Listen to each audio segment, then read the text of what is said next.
Guys, நீங்கள் ரீசெண்டாக Gemini AI நானோ பர்னா பற்றி ஒரு பிக் இஷ்யூ கேள்விப்பட்டிருக்கீங்களா? அது என்ன தெரியுங்களா? ரீசெண்டாக வந்து பார்த்தீங்கன்னா, இன்ஸ்டாகிராமில் ஒரு லேடி வந்து பார்த்தீங்கன்னா, என்னோட குர்த்தியில் இருக்கிற ஃபோட்டோ வந்து பார்த்தீங்கன்னா, நான் வந்து சாரியாக கன்வெர்ட் பண்ண விண்டேஜ் லுக்கில் அது வந்து பார்த்தீங்கன்னா, என்னோட லெஃப்ட் கையில் இருக்கிற மச்சத்தை அப்படியே ரெப்ளிகேட் பண்ணியிருக்குதுன்னு சொல்லியிருந்தாங்க. அது உண்மைதான் காய்ஸ். நிறையா பேத்துக்கு அப்படி நடந்திருக்குது இஷ்யூ. ஸோ அதனால் வந்து பார்த்தீங்கன்னா, உங்கள் பிக்ஸை எல்லாமே வந்து பார்த்தீங்கன்னா, நீங்கள் ப்ரைவேட்டாக உங்களோட கேலரியில் வச்சுக்கோங்க.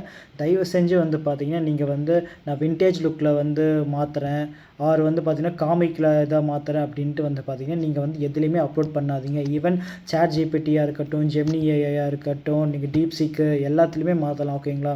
அது மாதிரி வந்து பார்த்தீங்கன்னா, உங்கள் ஃபோட்டோவை வச்சு தயவு செஞ்சு மாற்றாதீங்க. ஓகேங்களா? ஏன்னா வந்து பார்த்தீங்கன்னா, நம்மளோட டீட்டெயில்ஸில் என்ன சொல்கிறது, பர்சனலாக நமக்குள்ளேயே இருக்கணும். ஓகேங்களா?